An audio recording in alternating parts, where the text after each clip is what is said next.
Hey guys, welcome to Boxing Squared for boxing news and views from around the internet.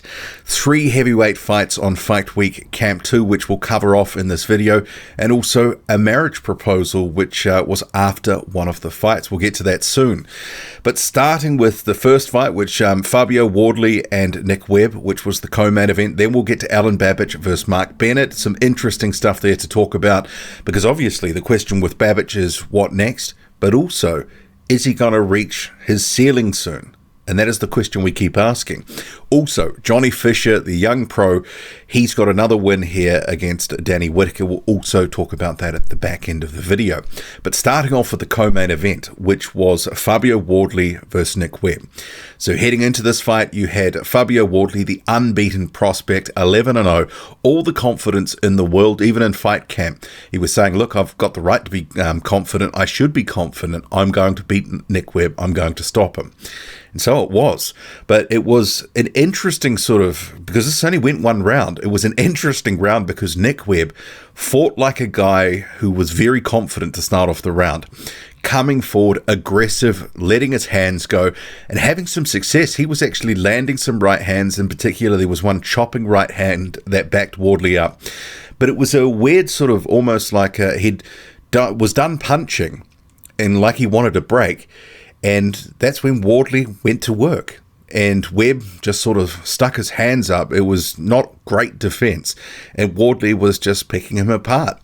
Just landing shot after shot, backs him up. And there was a point where it looked like it should have been a knockdown because he was almost being held up by the ropes. But then he sort of, from the slumping position, got back up.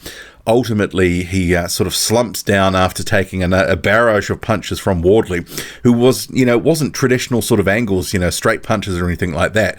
Coming from all angles, Nick Webb with his hands up just didn't know where to put them, and he was eating a lot of leather. The referee jumps in, and actually it did look like it was a bit too soon. He probably could have given, and maybe should have given, a count to Nick Webb. But the thing was, Nick Webb did not complain. It was waved off, and there was not a complaint from Nick Webb at all. So I found that a bit strange that he was, not the least bit sort of perturbed by the stoppage. But perhaps he should have he was the more experienced fighter, sort of used some of that experience when he was sort of getting hit from all angles, taken a knee because he slumped down to the ropes. Perhaps he should have slumped a little further and let his legs touch the canvas, got a knee down or his bum down, something like that. But ultimately, stopped in under a round. So disappointing stuff from Nick Webb. I think this was a case where, given Nick Webb's recent form, he looked good against Eric Pfeiffer. He's been on the comeback trail for a couple of years.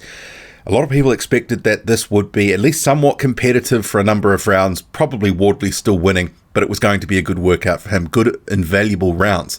Instead, you got about 30 to 45 seconds of an aggressive Nick Webb who was confident, he was punching, having some success, and then he sort of turned the off switch and let Fabio Wardley go to work. So it was a bizarre sort of round. But Fabio Wardley moves on, 12-0. And then what next for him? Well, that's interesting. He actually, after the fight in his post-fight comments, said to the presenter that he called out Joe Joyce, who was in the audience, and said, "Come on, Joe, drop the British heavyweight title. I would like to fight for it." So interesting, not calling out the holder, but telling the holder, drop it because I want to fight for that title. And yes, I know that Fabio Wardley calling out a Joe Joyce, probably not feasible and realistic, and he's a couple of sort of steps below fighting a guy like a Joe Joyce. But in the scheme of, historically, you call out the guy with the title because you want to fight for the title, as opposed to telling him, drop that belt because I need to fight for it next. In terms of Dillian Whyte, Fabio Wardley's manager, he actually said he would like to see Nathan Gorman versus Fabio Wardley for the British heavyweight title, if that can be made, or at least that could be his next fight. Fabio Wardley currently the English title holder, and he was defending his title in this fight against Webb. And I like that fight for Fabio Wardley. I think he probably wins that one. And there would be a better test, I think, in Nathan Gorman, who we know has got a decent chin, but he's also got good skills. But I think Fabio Wardley, with his speed and quickness, with the height and reach advantages, would ultimately probably outbox and pick apart a Nathan Gorman. I don't think Gorman and his team would realistically go for that because that would end up being probably on a DAZN card. But it's one of these things, I think Nathan Gorman, where does he go? That's a question right now. Where do you rebuild Gorman to? Because is there anyone that he can really face at the moment on BT? They can't wait another year or two for David Adelaide to get better for that fight to be more competitive. So I like that fight, but probably not realistic. But moving on, though, to Alen Babic and Mark Bennett. Mark Bennett was a much bigger man in this one. He was 62 pounds heavier. He was 272 pounds. Alen Babic was 210. Mark Bennett had about 3 or 4 inches on Alen Babic, had the reach advantage. So it was going to be a test against a, legitimate sized heavyweight. Babic, in his most recent fights and pretty much through his career, has been facing undersized guys who have either been on the smaller side for heavyweight or they've actually been former cruiserweights, a la Shaundell Winters, or you also had Damian Chambers, for example. So this was against a guy who was a bit limited, but obviously tough and durable, a big guy, did well in Ultimate Boxer a couple of years ago. And actually this was kind of like some sort of Ultimate Boxer reunion, because you had Nick Webb, who won that tournament a couple of years ago. Mark Bennett was also in that tournament, fought Webb in that one. And you also had Danny Whitaker, who was an Ultimate Boxer from 2019. So there was one of those Ultimate Boxer fighters in each of the 3 fights. So it's like almost some sort of feeder, tournament to something bigger eventually. But anyway, I digress. So Babic and Bennett. It was going to be interesting. What was he going to be able to do with a bigger man? And for the most part, it was what we've seen. I did note sort of different stretches of the fight, especially early. Babic was not just hell for leather all of the time. He was bouncing around on his toe. He was using his jab at times. He was maintaining distance at certain points, but he would go from that into normal Babic mode. So it was more sort of calculated strikes, especially in the early portion of the fight. And Bennett was fresh and he was letting his hands go. And he was having success against Alen Babic as well. Both were trading right hands. And it was interesting because by about the second round, almost zero head movement. The hands for both guys were low. Bennett in particular was gassing. The mouth was gaping open. And they were trading shots, but Alen Babic was getting the best of it. So there was no doubt he was winning these rounds. But he had a guy in front of him who was willing to throw back. And there were multiple points in this fight where he looked like he was ready to go. He'd take some big shots, looked like he was on his last legs, but then he would keep punching and sometimes even landing some stuff. And Babic took a few decent shots in this one, so we got more evidence that Babic has got a decent chin and can take some big punches. Round 3 onwards, Mark Bennett was just completely gassed out, so his moments of success were more fleeting, and effectively Alen Babic was putting a beating on him from round 3 to round 5. And Mark Bennett's corner, for Bennett's sake, pulled him from the fight after round 5. Because Bennett clearly was just going to keep going, and his strategy was obviously just weather the storm, try to get something away. But his flurries and his moments of success really were fleeting towards the end of that fight, and he wasn't having much success at all, just hanging around. And interestingly, that was the deepest that Alen Babic has been taken in his career. So while he didn't necessarily look completely sparkling or dominant like he has in some of these other fights, valuable rounds for Alen Babic, and it may inform some of the strategy for future fights as well. And Dillian Whyte, after the fight, was sort of saying, he's been saying to Alen Babic, look, there was a couple of things.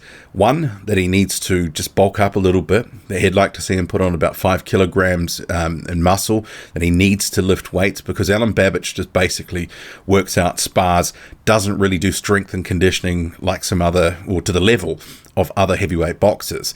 And Dillian Whyte said if he had have been a little bit more bulked up, had a bit more to him, because he talked about, being stronger and having better bone density, etc., that he thinks he would have got Mark Bennett out of there. But clearly, Alen Babic can punch, but he can be wild, he can be ragged at times, but he's also extremely effective. We saw in this fight, while he wasn't able to sort of drop Mark Bennett, he was landing a lot of heavy leather. Just Bennett, almost too tough for his own good.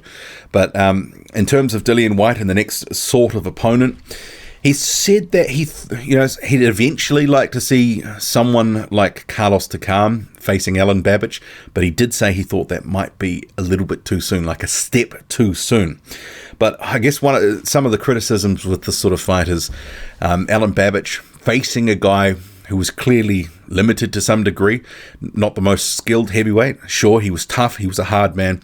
What happens when he gets to a higher level? And White alluded to that as well, that he thinks when he gets against someone who can actually take some of Alen Babic's power and has something about them, that he's going to be in a very difficult fight. So honesty from White, who manages Alen Babic. And I think this is the question we've been asking. Where is Alen Babic's ceiling? Because he's a fun fighter. But at this level, he can do what he's doing and still be successful.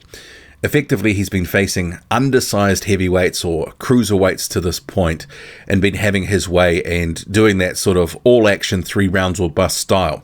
And it's been fun to watch. It really has been. But I think even Dillian Whyte's acknowledged it. At a certain level, it's not going to work as well.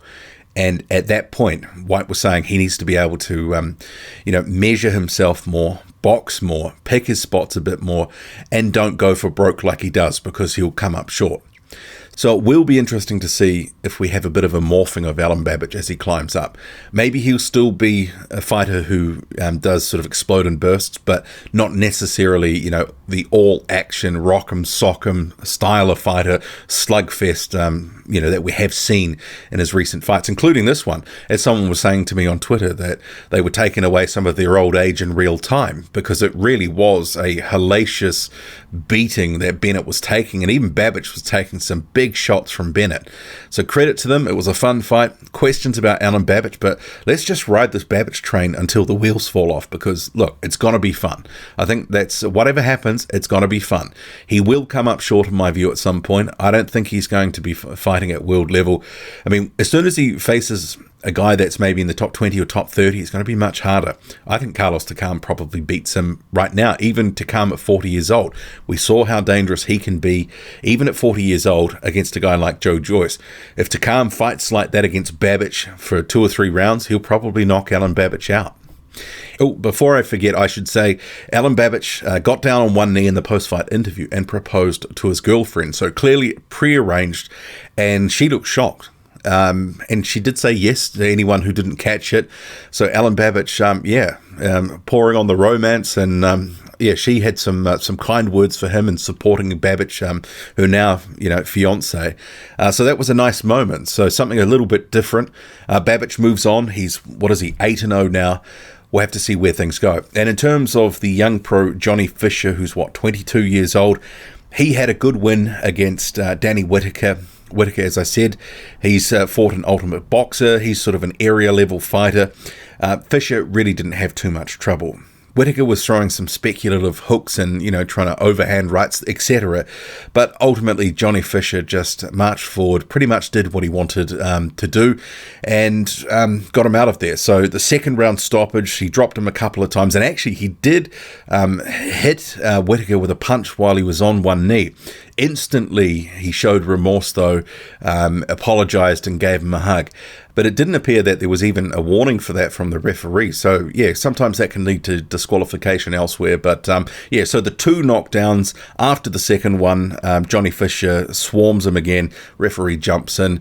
So Fisher, behind the right hand and just physical brute force, gets Danny Whitaker out of there, moves to 3-0.